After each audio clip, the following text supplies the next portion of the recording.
Enjoy your day. You too.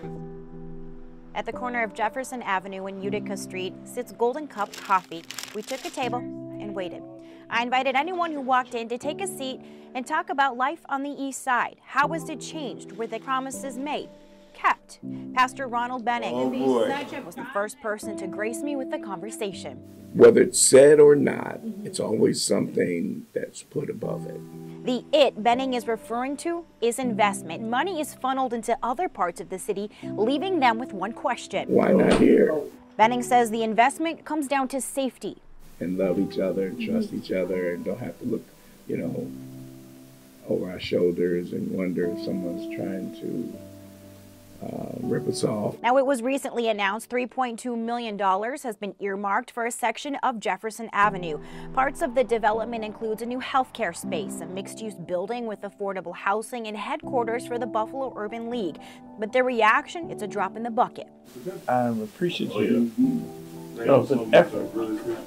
I think $3,200,000 is not enough for the development of the greater east side of Buffalo. Zaid B. Islam sat with me next. He's a Buffalo booster, so to speak. And a counselor at the Niagara County Correctional Facility, and he serves in the community with group ministry. He says money needs to be invested in people. Infrastructure issues, streets, housing, we have lighting issues.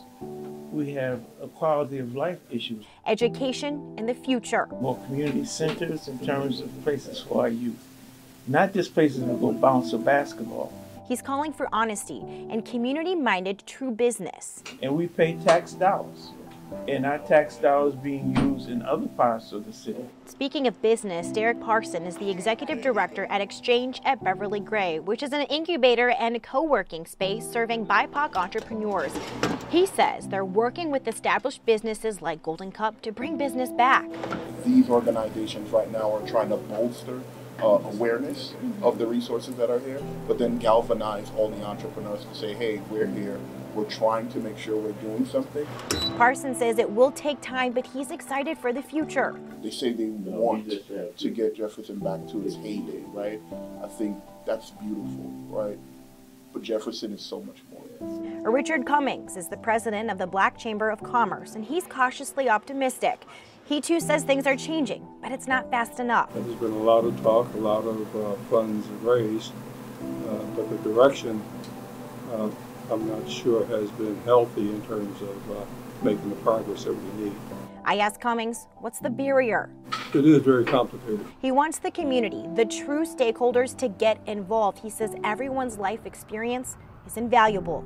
Keep up the hope, roll up your sleeves, don't expect it to be easy, hard work, but if we do it, we'll be proud. And pride is something that runs deep in Buffalo. The question, though, how can you be prideful when it seems like no one cares? You ride around the neighborhood.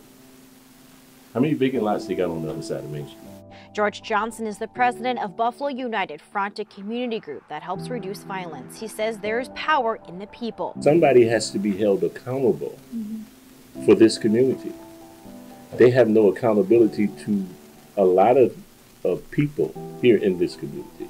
And a lot of them feel as though they don't have to.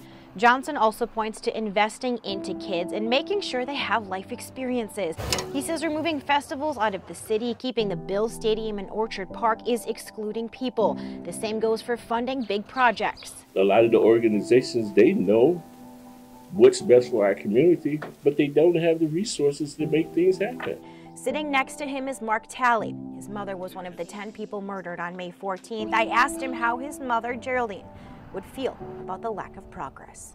I don't think she would really care about that. I think she would more be mad that people's, pimping her name off of 514. And like the people who need the money aren't getting the money. That was not the first time we heard that. There's something else that hasn't changed over the past 2 years. This community is still resilient. We live, we survive, we fight again. A mantra, if you will, to remember if your community faces inequities too. Brianna Foose, Spectrum News.